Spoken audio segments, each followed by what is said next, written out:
What's up YouTube, it's Chris Manga here. I'm going to review this chapter of Naruto. It was a really good chapter, action packed, was fairly quick, but yeah, that's not really a negative when there's a lot of stuff crammed in it, you know what I mean? It was quite compact, so that was good.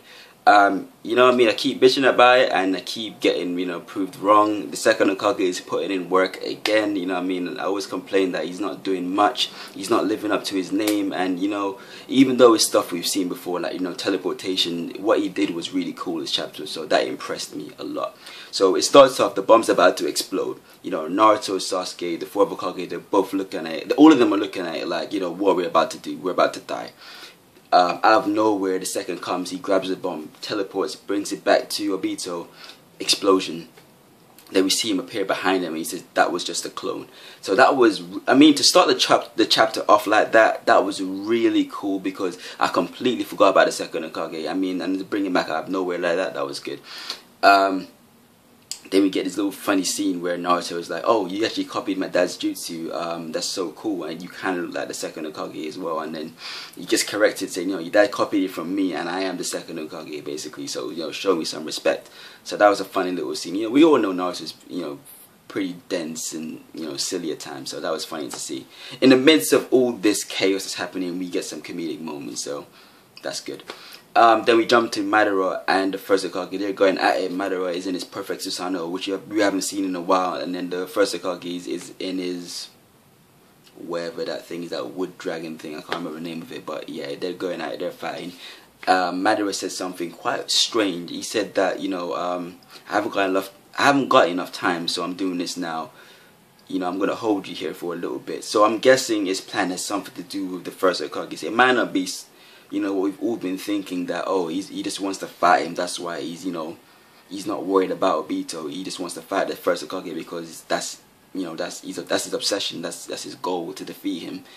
So, but it might be something more sinister or something more something more to their fight that's going on right now that we all suspect. Then we jump to the scene where we see all the shinobi of this ninja lands always looking around, just like, what are we gonna do here? We don't fit into this battle. There's nothing we can do to help. And side note, where is Killer B, by the way, guys? Can you guys let me know? Because shouldn't he should be a big player in this fight, because he's 8 tails Jinchuriki, he's near the 9 tails. He's kind of on Naruto's level, so why isn't he taking part in this battle? Anyway, that's just observation. Anyway, so the ninjas, they're feeling, out of place. They're feeling unnecessary, and they kind of are right now. But then they get some reassurance and some, morale boost from Shikamaru, who's communicating to all of them through Ino's mind transfer ability, and he says, guys, sit tight and wait.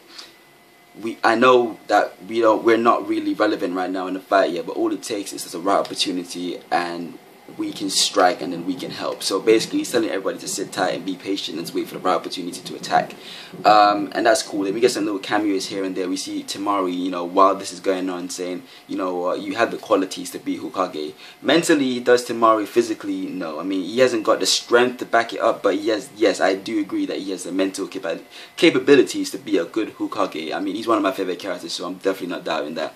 Then we jump back to the guys, Naruto, Sasuke, and the fourth, joined by the second. Now we see that Obito is undamaged by the attack. He was protected by his spheres, basically. They make like a barrier around him, so the explosion didn't do anything to him. So he's there now, and they're like, okay, we need to strategize and think of a new strategy, how to strategize, think of a new strategy. See what I did there?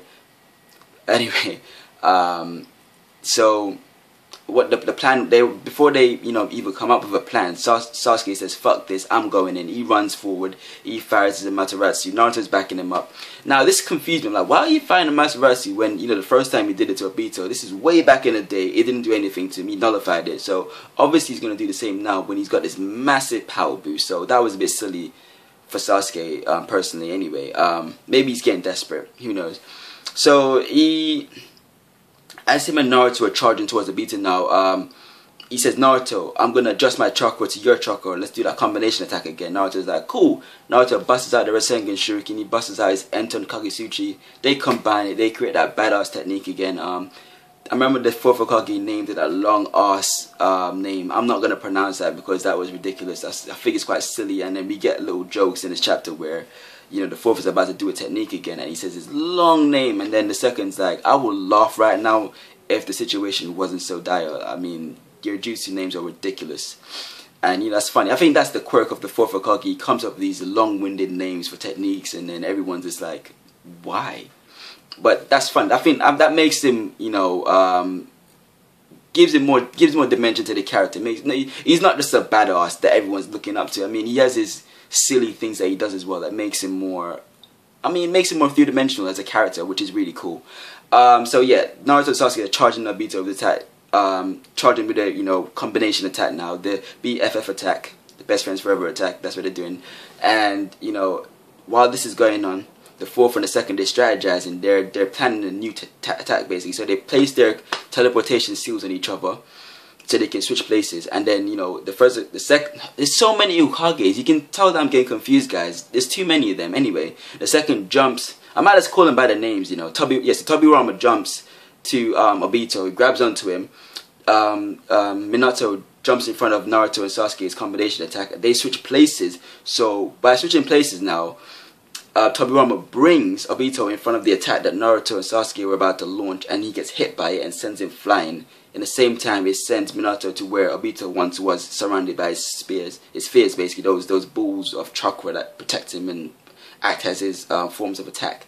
And yeah, so basically sends him flying, and then that is obviously like a massive boost of confidence to the group, basically. So you see Naruto and Sasuke have this massive smile. Well, Sasuke not so much, but Naruto has this massive smile on his face. They're like, yes, we're able to damage or do something. I'm not sure if they damaged him, but, you know what I mean, they hit him. They landed a solid hit on him. So hopefully that does something. And then we get a little more cameos where we see Sakura asking Hinata, you know, what's going on over there? How's it going? Are they alright? And then Hinata says, you know, they're smiling, basically. So that means they're just overjoyed that they're able to injure this guy somehow. And in the long run, this is quite sad because we know that Naruto and Sasuke are they're gonna fight, you know, near the end of the chapter, and just to see them working so well together, and then to know that later on they're gonna be at odds with each other again, it's quite sad. But hey, that's life. But you know, it was a really good chapter, and I enjoyed it a lot. You know, I mean, if you guys did, you know, leave a thumbs up. That would definitely help us out, and let me know what you think of the chapter as well. You know, did I miss anything? What was a cool observation that you liked about the chapter? And as always, subscribe for more, guys. Take care.